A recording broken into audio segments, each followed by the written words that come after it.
Oi, meus amores. Hoje eu vim conversar com vocês um tema que, se a gente estivesse na escola, a gente teria tido muito tempo para falar sobre ele. Só que, como estamos tendo que ficar em casa, eu fiz esse vídeo pra gente conversar um pouquinho e pensar, porque esse é um tema que a gente tem que pensar bastante. E é sobre o dia 19 de abril, o Dia do Índio.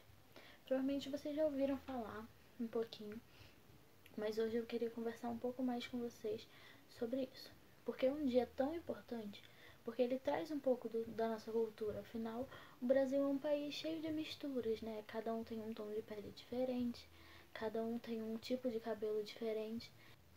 E é essa mistura que faz com que o povo brasileiro seja um povo tão rico, tão bonito.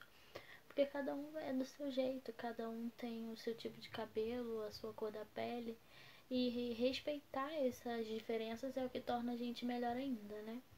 Então hoje eu vou falar com vocês um pouquinho de tudo que a gente pode conversar sobre o Dia do Índio e trazer para vocês uma sugestão de atividade que vocês podem fazer em casa usando materiais bem simples. Para começar, a gente precisa saber que os índios, eles viviam aqui no Brasil há muito tempo. E não é viviam de não vivem mais. Viviam de que eles já estavam aqui, são povos que já estavam aqui no Brasil antes de outros chegarem aqui. Então a gente pode dizer que a terra é deles, que o Brasil é deles. E por isso, principalmente por isso, a gente tem que respeitá-los mais ainda. Respeitar as diferenças de cultura, a diferença dos hábitos, né, que cada um tem. E nós temos que entender, primeiramente, que não existe um tipo de índio, assim como não existe um tipo de pessoa apenas. Todos somos diferentes. E dentro dos tipos indígenas também, das tribos indígenas, existem povos que têm uma cultura totalmente diferente da outra. E existe uma pessoa, um grupo de pessoas, né, que estudam isso. Eles são chamados antropólogos. Um nome meio complicado, mas deixa eu explicar o que eles fazem. Eles vão até algumas aldeias e estudam sobre elas. Por que elas fazem determinada coisa, qual o significado de outras coisas, como eles vivem na região deles. E aí a gente, assim, dessa forma, através desses estudos desses antropólogos, a gente aprende mais.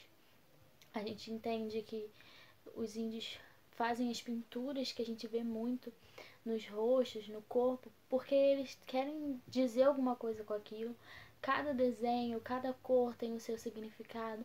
E a gente tem que entender isso pra gente respeitar e pra gente também poder admirar, né? Que cada tribo, cada tipo, cada grupo, eles têm um significado, eles têm um objetivo naquilo. Eles não estão se pintando por pintar, eles podem estar fazendo uma atividade diferente em relação a uma festa, aí eles se pintam de uma forma, ou então por estarem tristes ou irem para a guerra, eles se pintam de outra forma.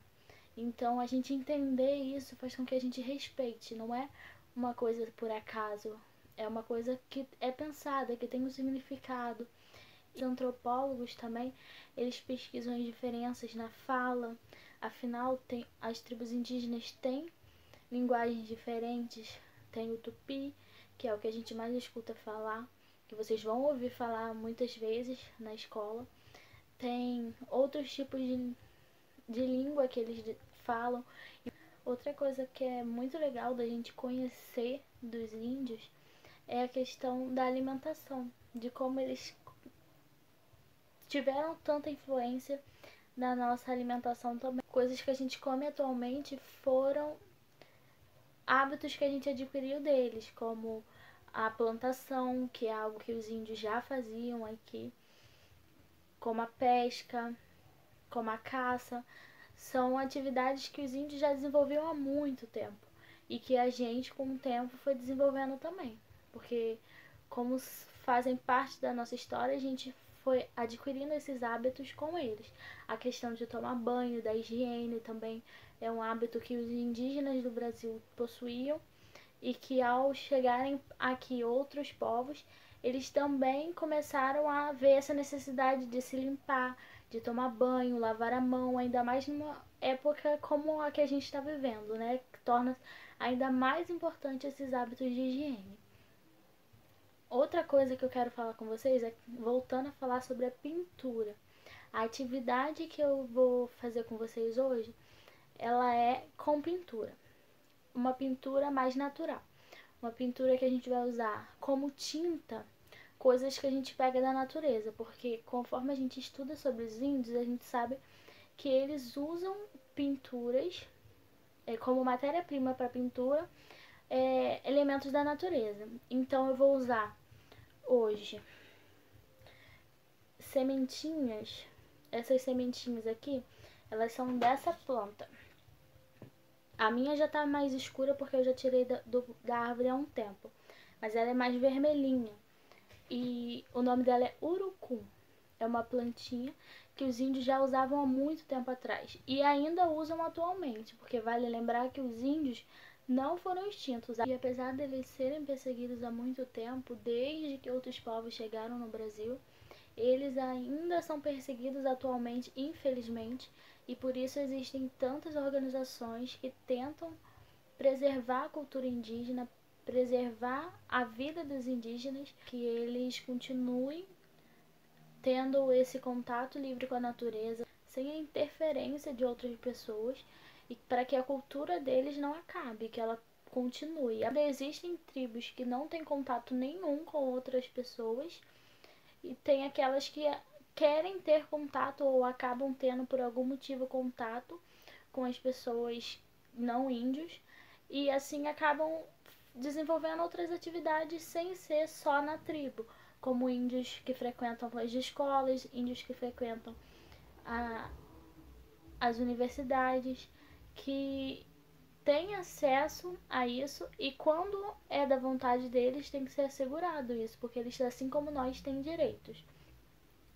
E sobre a pintura, eu vou mostrar para vocês como eu usei tanto o urucum quanto o segundo ingrediente, que é o pó do café. O pó do café já usado para fazer a pintura. Eu vou mostrar alguns que eu fiz, eu vou botar um trechinho de como eu fiz, mas ó, tem atividade com folhas, usando folhas de árvores que já caíram, e desenhos livres, usando pó de café e urucum. De material, a gente vai precisar de uma folha dessa branca, ou então uma folha de caderno, pó de café, de preferência o pó de café do dia anterior, que aí ele fica um pouquinho mais seco, só que é o pó de café usado, tá? E um pouquinho de urucum. Eu vou fazer um desenho agora mais livre.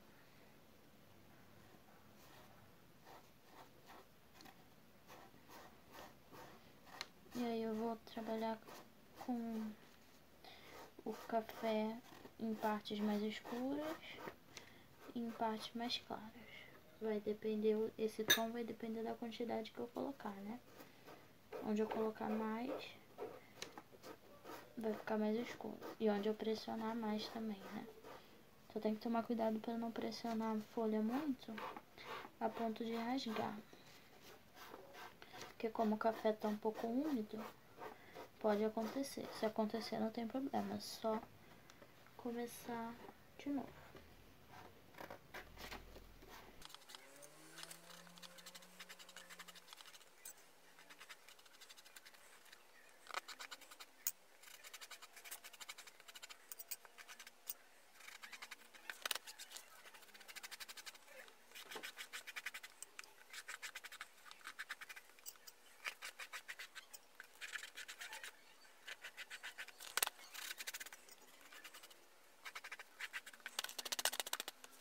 Ó, essa é a parte um pouco mais escura, né?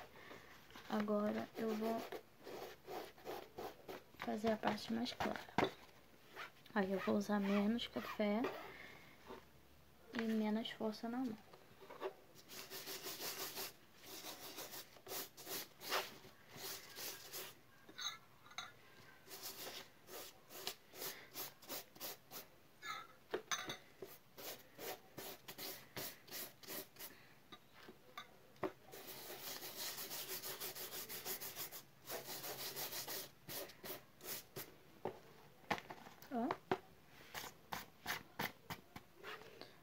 Pra finalizar, como eu tenho aqui o urucum, eu vou tentar usar ele pra fazer um desenho também.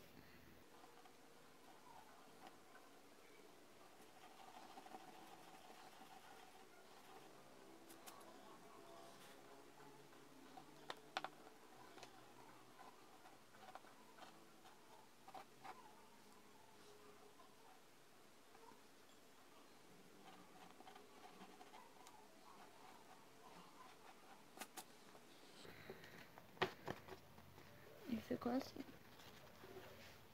Eu espero que vocês tenham gostado, que vocês façam também a atividade e que se divirtam, porque é uma atividade que não requer muitos materiais e que vocês podem fazer com alguém da família, em casa, aproveitando esse tempo que a gente está fora da escola. Beijo, tchau!